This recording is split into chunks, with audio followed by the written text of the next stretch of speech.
Hello, good morning dear students and parents. Myself Kamala Chaudhary, science teacher from Sikar.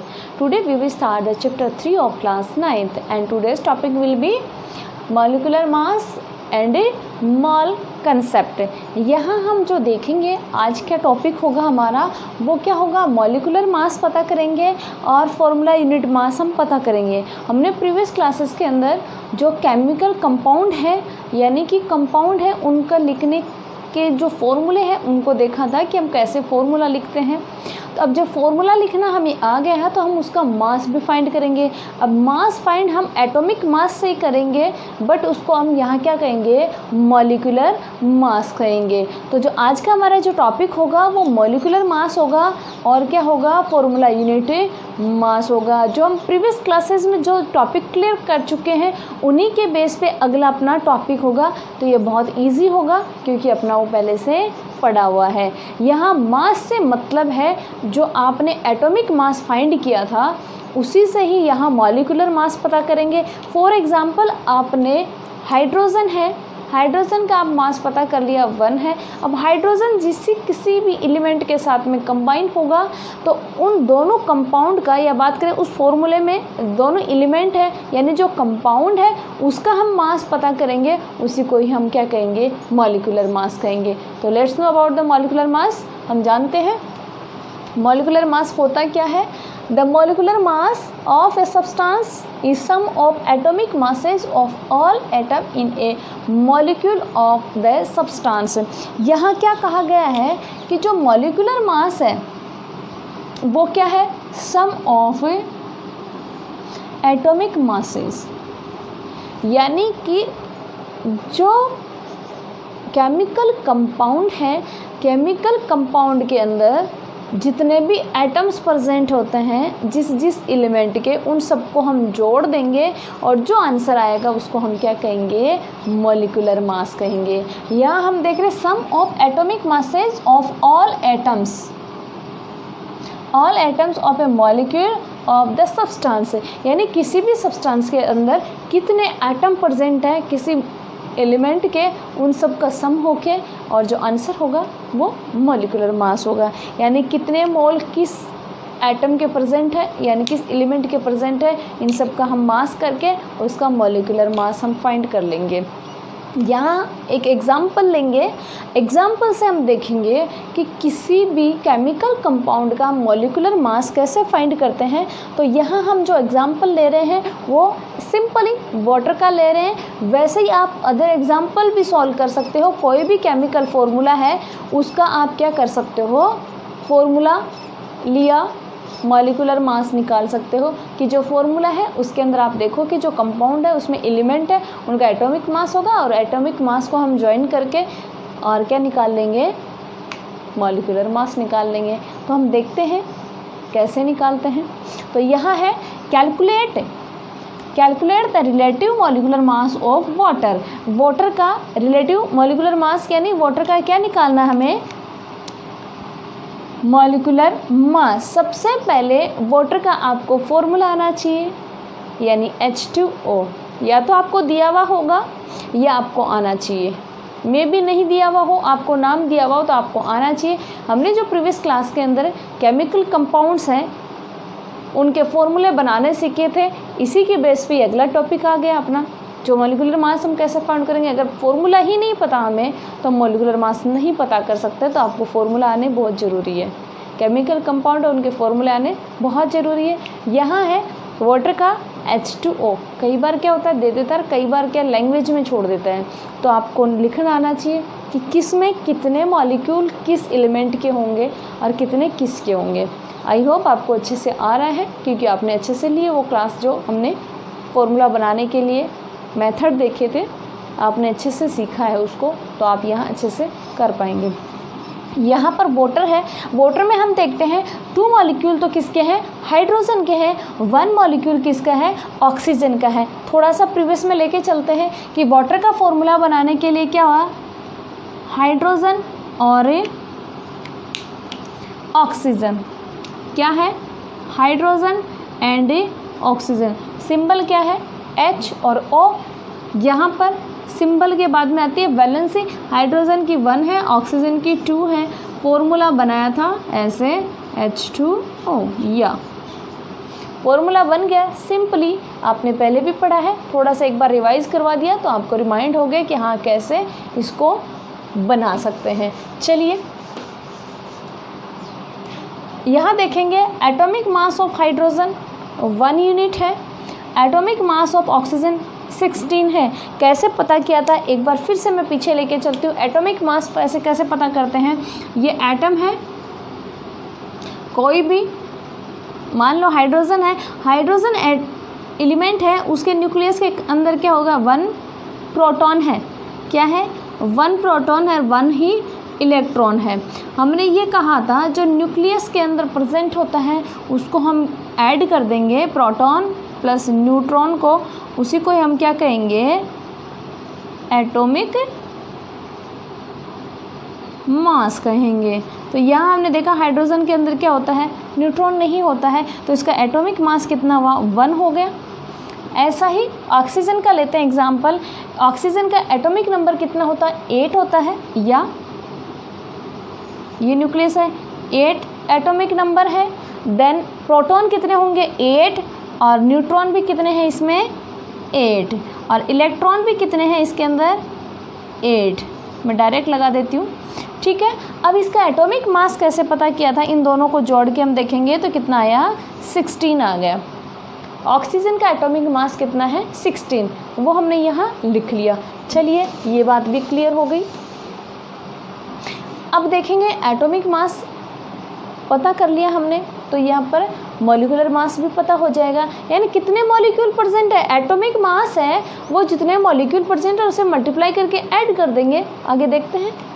So the molecular mass of water which contain 2 atoms of hydrogen, देखना water के अंदर 2 atom किसके present है, hydrogen के present है, and 1 atom of oxygen, 1 atom किसका present है, oxygen का प्रेजेंट है। अब यहाँ हमने पता कर लिया कि एटॉमिक मास है, उसको जितने भी मॉलिक्यूल प्रेजेंट है उससे मल्टीप्लाई करके दोनों का ऐड कर देंगे। ये देखेंगे मॉलिक्यूलर मास ऑफ वाटर कैसे करेंगे, mass of hydrogen plus mass of oxygen.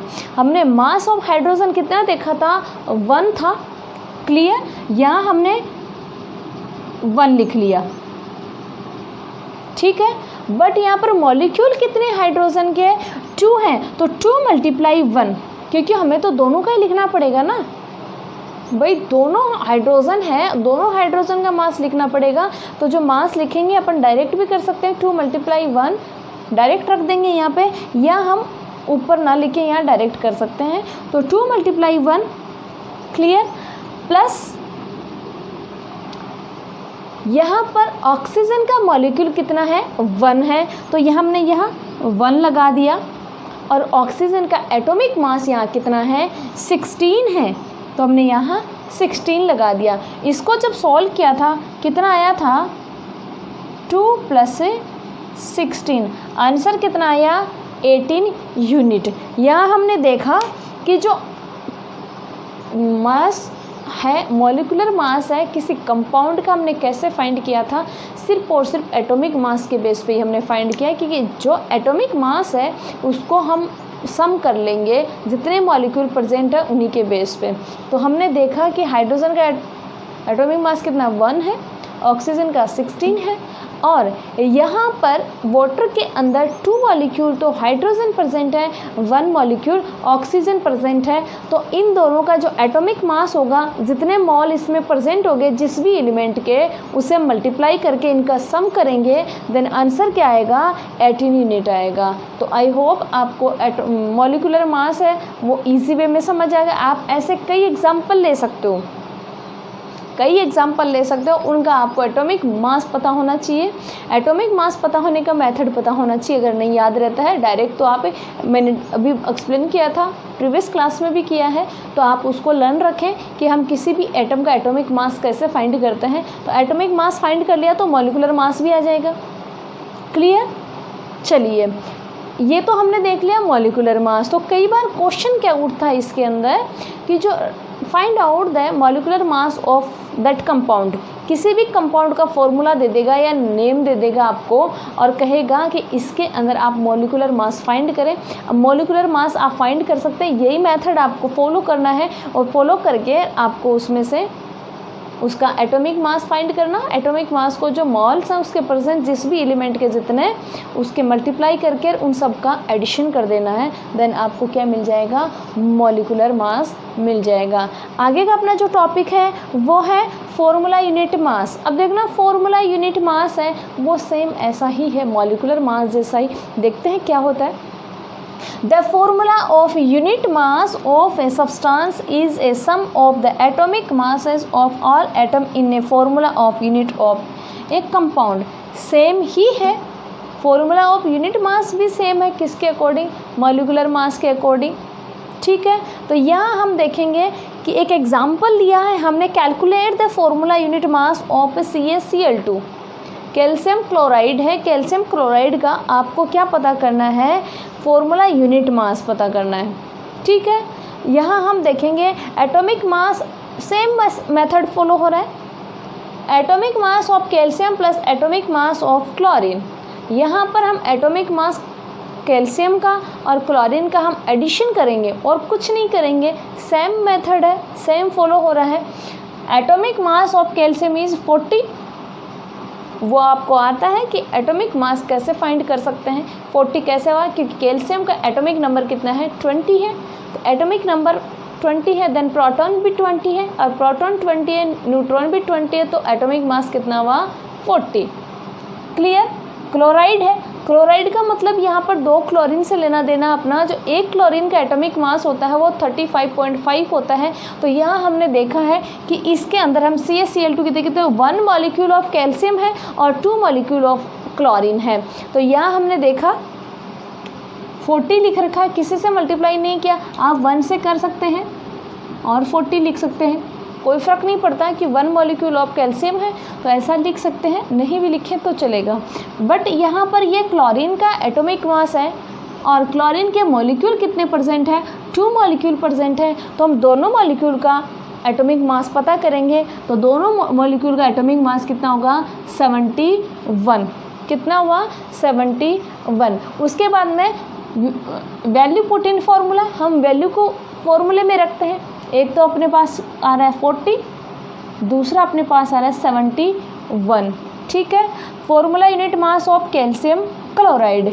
तो यहाँ पर कैल्शियम का 1 मॉलिक्यूल है, क्लोराइड का 2 मॉलिक्यूल है। तो 1 मॉलिक्यूल कैल्शियम का कितना है, 40 है और 2 मॉलिक्यूल क्लोरीन का कितना है, 71 है। तो टोटल कितना हुआ, 111 यूनिट। आपने देखा कि सेम मेथड फॉलो हो रहा है। प्रीवियस टाइम में इसको पढ़ते थे, आज के टाइम में इसको पढ़ते हैं अपन। अब यहाँ बात करें कि कई बच्चों को ये भी डाउट हो सकता है कि हम तो रट लेते हैं कैल्शियम का 40 होगा, क्योंकि इस फॉर्मूले में कैल्शियम में कितना आ रहा है, 40 आ रहा है। वो डिपेंड करता है किस फॉर्मूले में किस एलिमेंट के कितने मॉलिक्यूल प्रेजेंट हैं। तो आप थोड़ा सा ध्यान रखें। जैसे मैं एक एग्जांपल और बताऊं, NaCl है,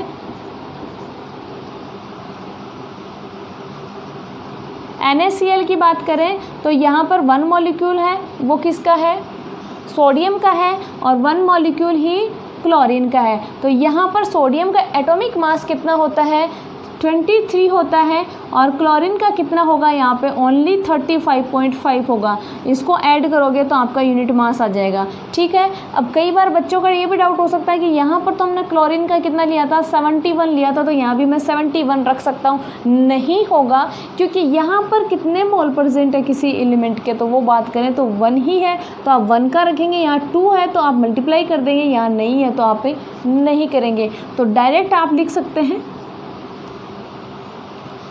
किसी भी एलिमेंट का आपको एटॉमिक मास आ रहा है तो मॉलिक्यूलर मास, या हम बात करें फॉर्मूला यूनिट मास, ये आपको अच्छे से आ सकता है, या आप अच्छे से इसको फाइंड कर सकते हैं।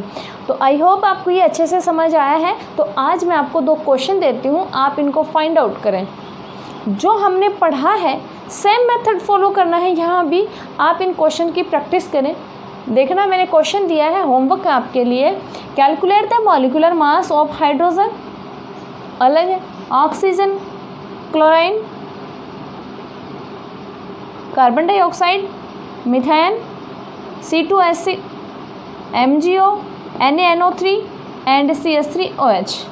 यहाँ मैंने कुछ एग्जाम्पल्स दिए हैं, इनको आप क्या करेंगे, घर पे प्रैक्टिस करेंगे। अब इनमें कोई डाउट हो तो आप मेरे को कमेंट में छोड़ें ताकि मैं इनके डाउट्स क्लियर कर दूँ। ये तो है मॉलिक्यूलर मास, इनका तो आप मॉलिक्यूलर मास फाइंड करेंगे। दूसरा क्वेश्चन मैंने आपके लिए छोड़ा है, calculate the formula unit mass of ZnO, Na2O, K2SiO3। अब इनका मॉलिक्यूलर मास फाइंड करेंगे, इनका आप क्या करेंगे, फॉर्मूला यूनिट मास फाइंड करेंगे। तो इसमें क्या कर दिया, जो जिंक है, जिंक का कितना होगा, एटॉमिक मास 65 है, सोडियम का 23 यूनिट है, कैल्शियम का पोटेशियम का 39 यूनिट है, कार्बन का 12 यूनिट है एंड ऑक्सीजन का 16 यूनिट है।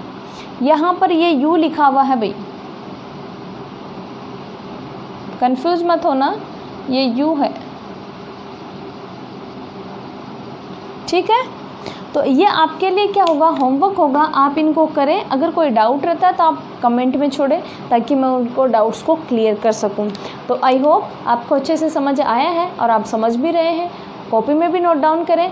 ये क्वेश्चन आपके आने वाले टाइम के लिए बहुत ज़्यादा इम्पोर्टेंट है कि आने वाले टाइम में आप क्या करेंगे, 10th का एग्ज़ाम भी देंगे, 11th 12th में भी जाएंगे, उसके बाद में कॉम्पिटिटिव एग्ज़ाम में भी जाएंगे, तो उनमें हमेशा 1-2 क्वेश्चन इनसे पूछा जाता है। आज के टाइम में 10th हो या 12th के बेस पे जितने भी कॉम्पिटिटिव एग्ज़ाम होते हैं, चाहे IAS भी हो, कोई भी एग्ज़ाम हो, सब में ऐसे क्वेश्चंस पूछे जाते हैं। तो इन क्वेश्चंस की आप अच्छे से प्रैक्टिस करें, कोई टफ नहीं है, बहुत ही इजी है और मुझे आशा है कि आप कर भी रहे हैं।